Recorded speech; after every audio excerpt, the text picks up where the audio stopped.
Bom dia mais uma vez, 11 horas em ponto aqui na cidade de Taboão da Serra. Você está sintonizado na radioatual.net, hora certa para você na temperatura de 18 graus. Aqui Márcio Cancin acompanha você até às 11h30 e com a gente aqui no programa Gente Atual, ex-secretário de Cultura, Vanderlei Bressan. Muito obrigado, Vanderlei, por participar junto com a gente. Bom dia para você. Eu que agradeço, Márcio, pelo convite. Bom dia, muito obrigado por essa oportunidade. Bom dia a todos os ouvintes também da Rádio Atual. Ok, muito obrigado então. A gente que agradece aí ao ex-secretário Vanderlei Bressan, que tem uma história para contar, né? O Vanderlei Bressan, ele vem de ex-assessor de vereador, muito atuante. Ele começou na política muito cedo, né, Vanderlei? Sim, sim. Iniciei meu ativismo político aos 13 anos de idade no movimento estudantil. Eu fui presidente do Grêmio Estudantil da Escola Reinaldo Faleiros, ali no Jardim São Salvador. E desde então fui para a militância partidária, militância de direitos humanos, até chegar aqui. E aí passei, sim, fui assessor na Câmara Municipal. Em seguida eu recebi um convite. Trabalhei também na Prefeitura de Franco da Rocha, né, com política para a juventude. Depois fiz uma assessoria também na Assembleia Legislativa e em seguida eu tive o prazer e a honra de ser convidado pela deputada Analice para assessorá-la na Assembleia Legislativa. Nós vamos chegar lá. Você é bem experiente na política, né? O que você achou no período que você teve assessorando politicamente o vereador? Quais foram as experiências que você até então, muito novo até então, né? Qual a sua experiência, o que você teve até a sua entrada na assessoria na Assembleia Legislativa? Márcio, um ponto muito interessante. Você sabe que a minha experiência na Câmara Municipal, ela me deu uma perspectiva do papel do vereador. Né? Porque normalmente as pessoas, quando elas pensam, principalmente os candidatos, quando pensam em se candidatar, em ocupar uma vaga na Câmara Municipal, tem a ilusão ou perdem a dimensão do que é o real papel do vereador, né? E o vereador é principalmente o interlocutor entre as expectativas das pessoas e o poder executivo. Ele precisa fazer esse meio de campo, né? Essa interlocução. Então, foi possível nessa experiência perceber o seguinte: o papel do vereador ele é limitado, mas pode ser muito eficiente. Eu sempre digo, em campanha eleitoral é comum a gente perceber candidatos dizendo que vai construir isso, aquilo outro, candidatos a vereador, né? E que o poder executivo do vereador não existe, ele é muito mais fiscalizador e propositivo. Mas, para mim, talvez se eu fosse aqui resumir numa frase, o que eu consegui perceber ali no papel do vereador é a importância da capacidade de ouvir. Se o vereador não tem essa sensibilidade para ouvir as pessoas, entender o dia a dia das pessoas em seus bairros, em cada área da cidade, ele se torna ineficiente para levar essa interlocução até o Poder Executivo e poder fazer as mudanças que a cidade precisa. E dessa experiência você sobressaiu e depois você foi convidado a ir para a Assembleia, né? No gabinete da deputada Analice Fernandes, né? Você ficou lá alguns anos. Conta um pouquinho dessa experiência de você sair da vereança um deputado. É um salto grande ainda de uma Câmara Municipal, uma Assembleia Legislativa, assessorar a deputada estadual pela região Taboão da Serra, que é a Analice Fernandes. Sim, é uma outra dimensão e a deputada Analice tem como característica uma rotina de trabalho muito intensa, né? Nós chegávamos muito cedo e muitas vezes saíamos muito tarde. Era uma época em que a deputada ainda ocupou a presidência da Assembleia em alguns momentos, então era uma agenda muito intensa. É o que você disse, eu saí de uma dinâmica onde eram 13 vereadores para uma dinâmica de 94 deputados, né? E uma realidade extremamente continental. A deputada tem um grande trabalho aqui na região sudoeste, mas também tem um grande trabalho na capital, no interior de São Paulo, mas foi magnífico. É uma escola que eu vou ser grato eternamente pela oportunidade de ter aprendido e trabalhado com a deputada Analice, que tem muitas bandeiras, né? Além do desenvolvimento regional para Taboão, Imbu e todas as cidades aqui da região, mas tem algumas bandeiras muito específicas, como a defesa do direito dos animais, como a defesa da categoria da enfermagem, a bandeira do metrô para a nossa região. Isso me deu uma possibilidade de ter contatos com temas de nível estadual e que, sem sombra de dúvidas, enriqueceu muito a minha formação política e a minha capacidade de articulação nessa relação de poder legislativo com o poder executivo e sempre mantendo um diálogo constante com a sociedade civil, com as pessoas, que é uma característica da deputada Analice, de sempre ouvir as pessoas e ter esse canal de diálogo aberto.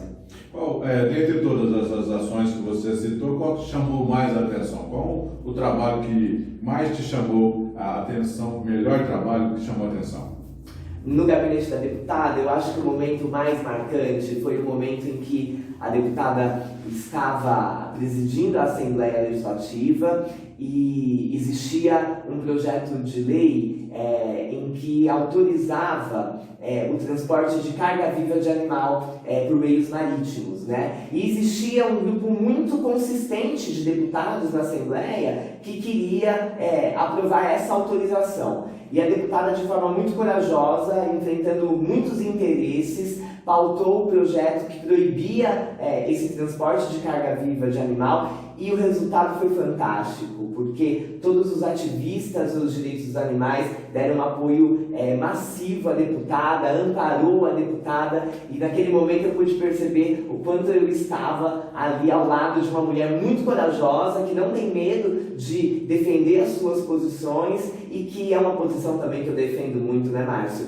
A gente defender hoje a questão dos direitos dos animais é uma questão de humanidade antes de mais nada, né? Ali foi um momento muito marcante na minha trajetória ao lado da deputada. Alguns bons projetos da deputada, nós estamos falando da deputada Analice Fernandes, bons projetos, mas você, na saúde, a deputada também atuou alguma coisa. Para você, qual foram os principais projetos na Assembleia pela deputada Analice Fernandes? Olha, é possível a gente pensar na história e na trajetória da deputada Analice sem pensar em muito investimento para a cidade, né? Principalmente no que diz respeito aos equipamentos de saúde, né? O próprio Centro de Referência da Saúde da Mulher é resultado de investimento dela. Mas eu vou falar para você, teve uma situação que parecia muito insignificante, mas que tem um valor afetivo e que um impacto no dia a dia das pessoas extremo. Foi uma emenda da deputada em que se comprou um aparelho de tomógrafo para o Hospital Geral de Pirajussara, né? Eu, no gabinete, mantinha muita relação com as pessoas, e o impacto positivo que teve das pessoas terem acesso a um aparelho de tomografia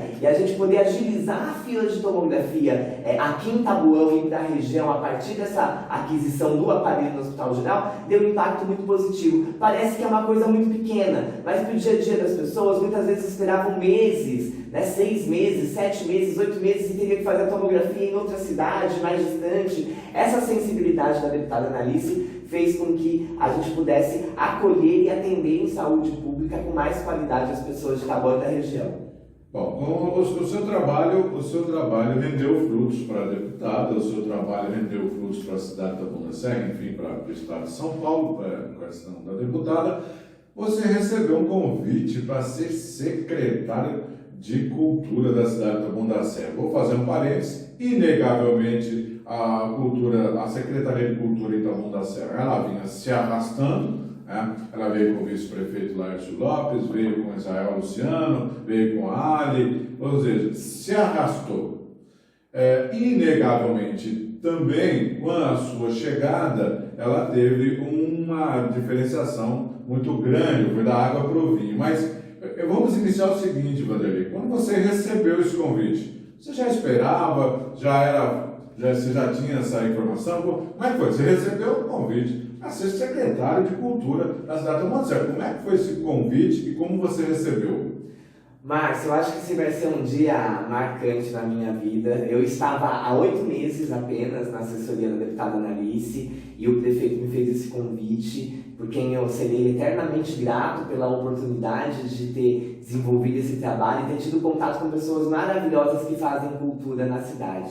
Realmente foi uma surpresa, eu fiquei muito honrado, né? Assustado também, porque sabia o desafio que estava por vir. Me lembro que no dia da minha posse, quando eu entrei ali na sala de reuniões do gabinete do prefeito, vi grandes nomes da política taubanense, em que eu via de forma distante, e eu pensei, nossa, agora estou entre eles, né? Então foi uma responsabilidade muito grande, mas muito prazeroso. Eu costumo dizer que a sensibilidade do prefeito Fernando Fernandes, que não é diferente da deputada Analice, em enxergar o potencial das pessoas e identificar quem pode contribuir para a cidade é algo muito grandioso, e eu me sinto muito honrado de ter sido percebido por eles e ter tido essa oportunidade de trabalhar pela cultura da nossa cidade esses últimos 2 anos. O susto passou. No outro dia o susto veio, a ficha caiu. Sou secretário de Cultura, onde a cultura, como eu já disse, veio se arrastando. E agora? A verba eu sei que não é muito grande, os recursos são escassos para a cultura. E agora? O que eu vou fazer? Você tinha já um projeto, um plano? Você já tinha alguma coisa na cabeça, como se fosse assim, se eu fosse secretário da Cultura, eu gostaria de fazer isso. Você já passava algum plano na sua cabeça, não? Mas minha estratégia principal foi aquilo que eu aprendi com a deputada Analice, a capacidade de ouvir, né? Então nós assumimos a Secretaria de Cultura e começamos a ouvir todo mundo, ouvir os servidores, ouvir os outros secretários, as outras pastas, de que forma se relacionavam com a cultura, ouvir os produtores de cultura da cidade, ouvir os artistas da cidade, e a partir daí a gente começou a pensar em estratégia. Claro, tem essa realidade no serviço público que não é só da cultura. No serviço público, o recurso ele sempre é limitado, mas isso não pode servir como desculpa. A gente precisa ter criatividade, foi o que nós fizemos, né? Nós tínhamos a limitação do recurso como o primeiro não, mas a gente precisava transformar aquele não em vários sims. E a gente foi tendo criatividade, foi criando alternativas, foi construindo outros caminhos para conseguir fazer da cultura da cidade protagonismo no governo e na cidade. Quando eu digo na cidade, é porque as pessoas também não tinham a dimensão da importância em cultura. E quando a gente investe em cultura, Márcio, a gente está investindo em todas as áreas da cidade. Quando você investe em cultura, você está prevenindo saúde. As pessoas que têm acesso à cultura têm uma qualidade de saúde muito melhor. Você está investindo em educação, você está investindo em cidadania, né? Então, é muito transversal. E a gente trilhou esse caminho de fazer com que o governo percebesse a importância do investimento em cultura, tanto é que nesses 2 anos nós saltamos de algo parecido de 5 milhões de orçamento por ano para 7 milhões, né? Foram quase 50% a mais de orçamento. E a cidade começou a perceber o quanto que a cultura pode ser importante na formação dos seus filhos, no entretenimento, no lazer. E a nossa sensação é que a gente vai deixar um legado importante aí para que a cidade continue exalando cultura e usufruindo dos benefícios que a cultura pode oferecer. O sangue foi baixando, a bola foi baixando, a ficha foi caindo, e você falou assim, tem que colocar alguns projetos. Qual foi o primeiro projeto que você colocou, que você realizou? Qual foi o primeiro projeto que você falou que agora, daqui para frente, tende a aumentar, tende a ser melhor, tem vários projetos? Qual foi o primeiro que marcou? A nossa primeira tarefa ali na Secretaria de Cultura foi investir na formação cultural das pessoas. Nós tínhamos uma escola de bailado, ainda muito contida, a gente tinha ali em torno de 1.000 alunos. E nós tínhamos um equipamento que havia sido inaugurado, só tinha acontecido o quentão do Tabuão, que era a arena multiuso. E as oficinas de formação em cultura estavam centralizadas aqui na região central. Nós precisávamos descentralizar e ampliar esse acesso. A partir daí, nós ocupamos a arena multiuso, nós entramos dentro da arena multiuso, adaptamos as salas para aulas de dança e teatro, do desenho, artes visuais, e conseguimos saltar nesse período de 1.000 atendimentos para quase 4.000 atendimentos, Márcio. Quando a gente fala em formação em cultura, a gente está falando que a criança, desde muito cedo, vai ter ali na sua formação educacional a cultura como um pilar, né? E sem sombra de dúvidas, a possibilidade da gente estar contribuindo ali para que essa criança se torne um cidadão e usufrua da cidadania de forma plena é muito grande. Então a principal tarefa nossa foi ali potencializar o atendimento da formação em cultura. Nós ocupamos a arena multiuso, logo depois nós inauguramos o Centro de Cultura e Esportes do Jardim Comunitário e começamos a fazer parcerias, né? Então, em equipamentos do esporte tem oficina de cultura,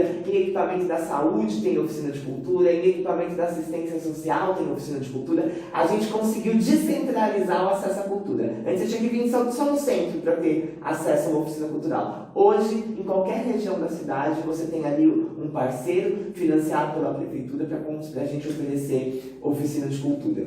O bailado realmente foi uma coisa muito bacana, um bom trabalho. Também teve o pessoal do teatro, né? O pessoal do teatro também teve a sua oportunidade, tivemos algumas peças para começar na sua gestão. Quais foram? Olha só, a gente, em relação ao teatro, é importante dizer que quando eu assumi, nós tínhamos uma professora de teatro. Nós realizamos um concurso público, hoje nós estamos com 5 professores de teatro, entre eles uma professora que dá aula em Libras. Então a gente está falando de uma cidade em que a gente tem teatro para pessoas, crianças, adolescentes, adultos surdos ou com baixa audição.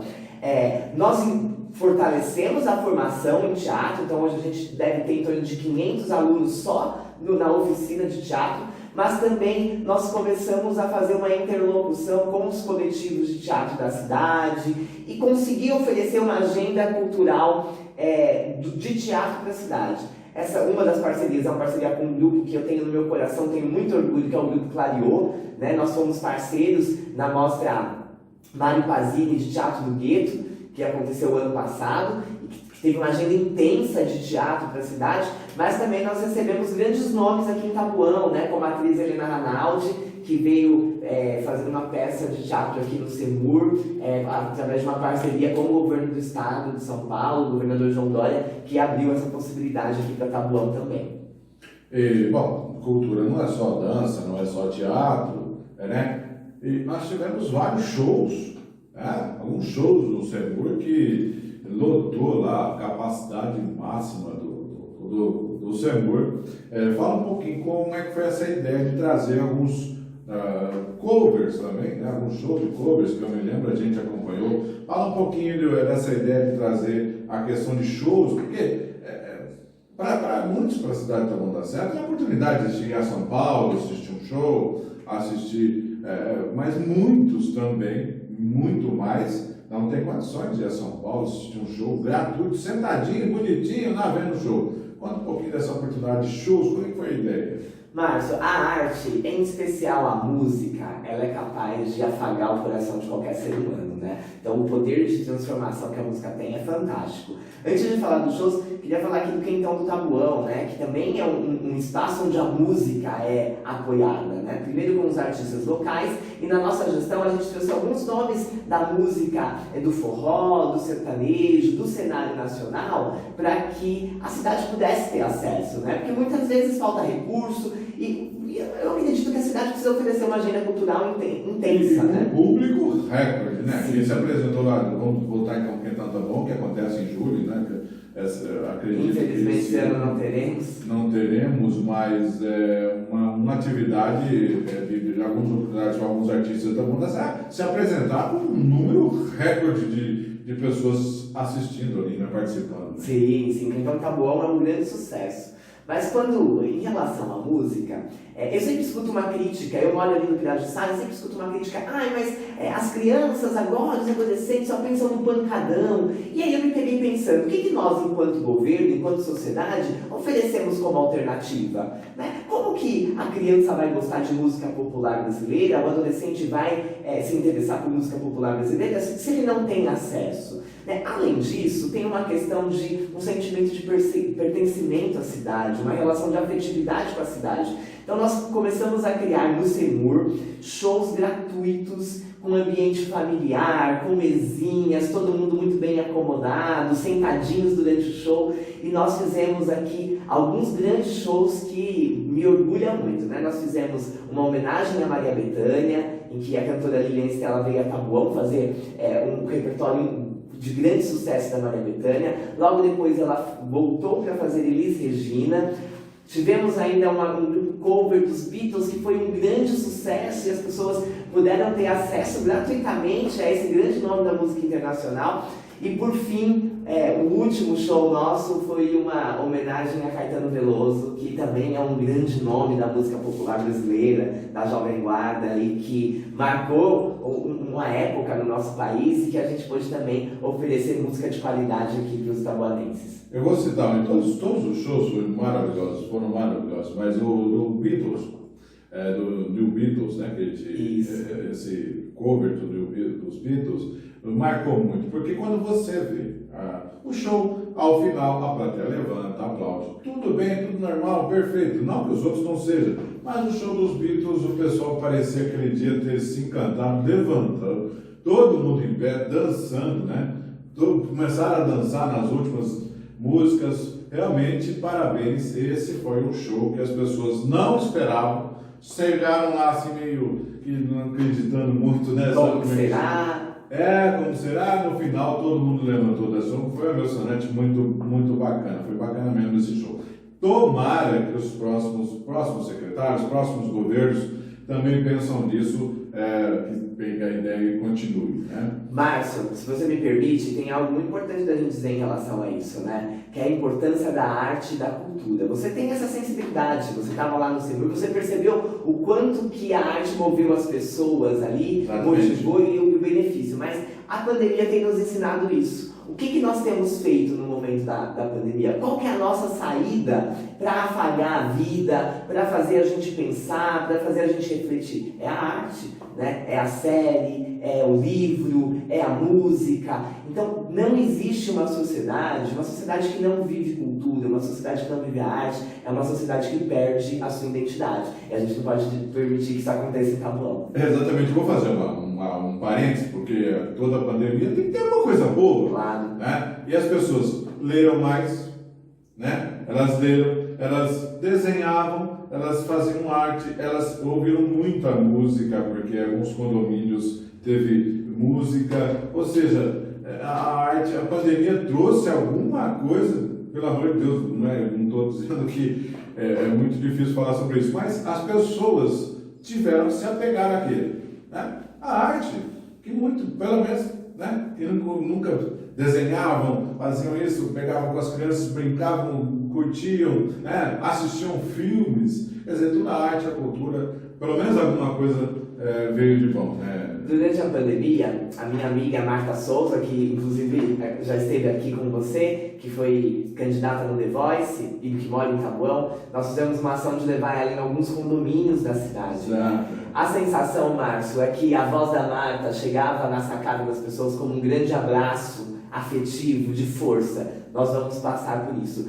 A arte, ela é a materialização dos nossos sentimentos, né? E eu não consigo pensar no motivo mais importante de estar vivo, senão o sentir, né? A sociedade é movida por sentimento. E a arte é essa ferramenta que consegue traduzir os sentimentos em música, em poesia. E é fundamental que a gente tenha acesso à arte e à cultura para que a gente se torne cidadãos plenos, né? E o Vanderlei Bressan, ativista político, assessor de deputado, ex-secretário de Cultura e... que mais? O Vanderlei Bressan quer mais, ele se desvencilhou da sua Secretaria de Cultura porque ele quer uma carreira política, né? Ele quer ajudar as pessoas de uma outra forma agora. Você é pré-candidato a vereador de Taboão da Serra. Sim, Márcio, sim. Na verdade, o nosso grupo, as pessoas que estavam próximas da gente entenderam que o trabalho que a gente desenvolveu na Secretaria de Cultura, pela cultura, era um trabalho que não poderia parar, né? Que a gente precisaria ter algum dispositivo para continuar lutando pela cultura e fazendo a defesa da cultura. E, além disso, a nossa forma de gestão, a gente acredita que a gente pode contribuir em outras áreas da cidade, né? Que como secretário às vezes a gente ficava limitado, mas que como vereador a gente talvez tenha essa possibilidade de interferir em outras áreas, né? Eu acredito muito que não é porque o serviço é público que ele deva ser de qualquer jeito, muito pelo contrário, ele precisa buscar excelência. E pensando em contribuir na cidade nesse sentido, né, da gente sempre caminhar, que é o compromisso do prefeito Fernando Fernandes, mas que a gente precisa sempre caminhar com esse horizonte, de ter um serviço público eficiente, de qualidade, acolhedor, é que a gente colocou o nosso nome como uma possibilidade para o PSDB e estamos esperando a convenção partidária, que deve acontecer agora, acredito que entre julho e agosto, para a homologação do nosso nome como pré-candidato a vereador da nossa cidade. Ok, Vanderlei, nós temos 20 minutos, até passou um pouquinho, porque estava muito interessante. Eu desejo toda a sorte do mundo para você, na sua carreira, na sua empreitada, agora na sua campanha. Seja, se você é eleito, olhar aí para o povo de Taboão da Serra que está tão necessitado. Muito obrigado pela sua presença, a gente agradece, sente honrado da sua presença, obrigado pela sua participação, tá ok?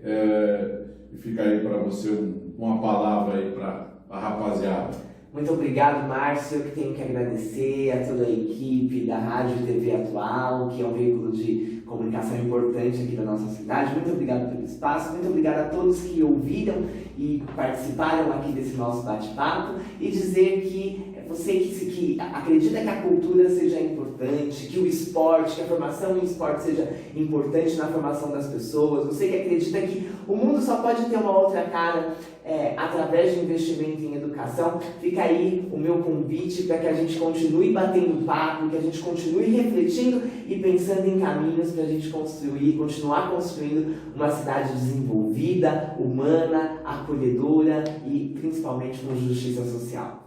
Obrigado, então, nós estivemos aqui conversando com o Vanderlei Bressan, ex-secretário de Cultura da cidade de Taboão da Serra. Muito obrigado a todos vocês aí pela audiência. Fiquem com a gente aqui, você pode rever esse vídeo aqui na Rádio Atual. Aqui também, esse vídeo você pode receber essa entrevista na TV Atual. Para você, fica aí no Atual Play, para você rever essa entrevista. Muito obrigado, um bom dia a todos vocês, obrigado pela audiência, até mais.